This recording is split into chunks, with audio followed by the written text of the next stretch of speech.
I did learn that Trixie Mattel hates colored mascara, which I think is surprising since she's like, it's too clownish even for me. I'm like, you have boundaries? Anyway. Hi, hello, welcome back to my channel. I hope you're doing well because what? Because I know that I am. Why? Because we're doing something extra exciting today. I have finally managed to get my hands on none other than Trixie and Katya's Guide to Modern Womanhood. And I couldn't pass up the opportunity to read this magnificent text written by two biological women. So I absolutely love Trixie Mattel and Katya.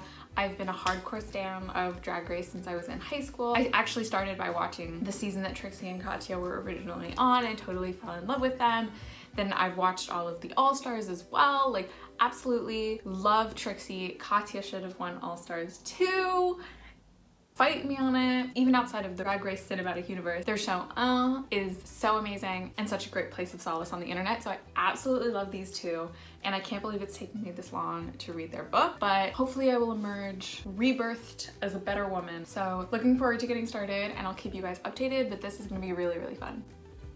Good morning. I'm sorry I look a little bit rough. That's just because I just woke up, which is ironic because the first chapter of this book is all about beauty. And I did learn some things, not that I put it into practice, but I did learn that Trixie Mattel hates colored mascara, which I think is surprising since she's like, it's too clownish even for me.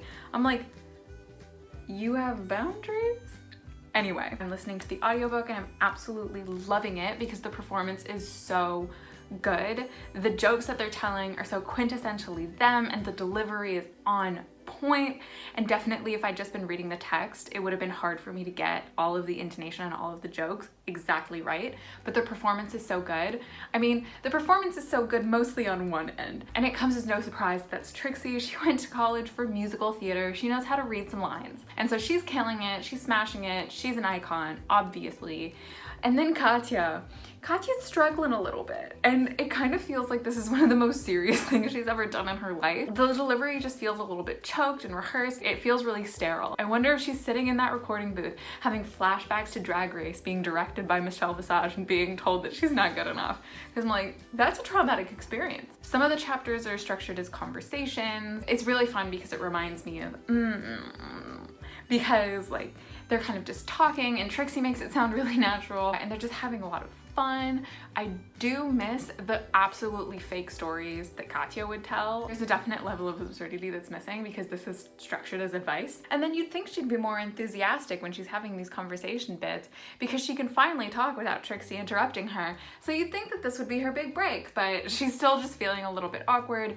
But I can't really blame her. That's kind of what happens when you have authors narrating books, so I'm not really surprised. She still gets the comedy down. It's just not as natural as in the other places you see her where she's just talking freely like on. The content of this is exactly what you would expect. The two of them are just constantly shattering the fourth wall and reading you as the reader to filth. Like dragging you across the floor for not being as excellent as they are. And like, you know what? Fair enough. Am I a world famous drag queen? I could never.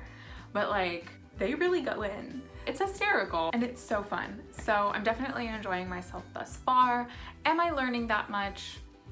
I don't know, but did I really go into this thinking that I was going to have that much of a learning experience? Also, no. So I'm getting exactly what I thought I would get out of this and what I wanted to get out of it, which is giggles and feeling like I'm getting a behind the scenes peek into like Trixie and Katya and just like getting to spend more time with them. It's like a casual conversation with friends type vibe. So I'm having a lot of fun. So I can't wait to keep reading and I'll update you guys soon. Alright, so it's later in the day and I'm now about 2/3 of the way through, and as expected, it has only gotten better. The jokes are on point, they're talking about a wide variety of topics. We started with beauty, then we talked about alcohol and drugs and hoarding, and like they're really covering all of the bases. And it kind of feels like I'm having a talk with like an older sister who's like, get your shit together. And I'm like, okay. And these stories are peppered with references to Drag Race, either their own experiences or they mention other Drag Race queens, and they also like have inside jokes. And so it makes me think about like who the target audience for this really is, because if I only knew about drag but I didn't know them as queens, or I didn't watch Drag Race, I don't know if it would be for me because there are so many inside jokes. Then if I don't know anything about drag, then I feel like the barrier to entry might be way too high and I would feel lost, even though there are still some like totally like Drag Race free comments and like these two queens are hysterical on their own. I'm like, the target audience definitely seems to be someone who not only knows like Drag Race really well, but also knows Trixie and Katya well outside of that. And it's like a book for the like super fans, which is fair. Like I don't think they ever marketed it as anything else other than like an extra behind the scenes view into like what it's like to be Trixie and Katya, how they've become the excellent biological women that they are. But like I'd say that I'm like a pretty solid fan of theirs. I've watched their original season on Drag Race twice. I've seen both of them on All Stars, and I've seen, I'd say like a good amount of so I'm like, in terms of like the fans, I'm definitely not a super fan, but like I know enough about them that I would expect to get a lot of these references. But then in Katya's personal hygiene chapter, she talks about wet legs a lot, and I have no idea what that's in reference to. So if any of you know, please pass on the knowledge. I would love to be in on it. So that was one instance where I felt like a little bit frustrated because I was like, you're making the same joke over and over again. It's clearly in reference to something, but I don't know what it is and you're not telling me. And so like that kind of like drew me out of it a little bit. It drew me out of the narrative. But all in all, I'm having a great time being roasted by these two women who have outwomaned me and done it wearing waist cinchers and uncomfortable heels that have vomit on them. Like, they're reading me to filth and I'm saying thank you. Yeah, I'm definitely enjoying the audiobook.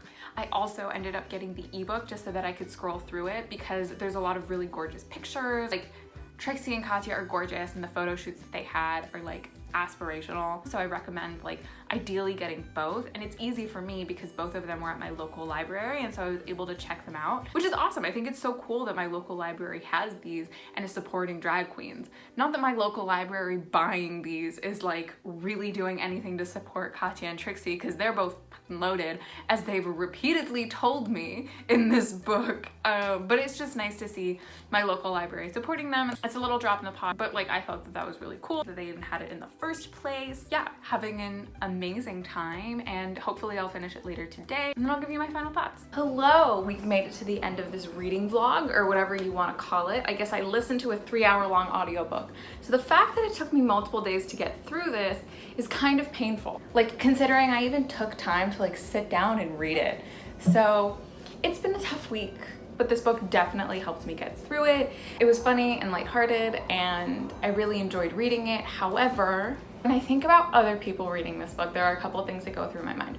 First off is what I mentioned before, kind of like the Drag Race inside jokes and like other like jokes that these two queens have made before that they're riffing off of. Like there's an established backlog of comedy that they're pulling from and references that they're making. So if you're not in on that, then like I can expect that this could be like a bit of a like frustrating reading experience. And then on the other end of the spectrum are the super fans, and for them I'm thinking, how much value are you actually getting out of this? Because a lot of the topics that they cover in this book, they've already covered in episodes of with more details and funnier stories. So I'm kind of like, where's the value proposition?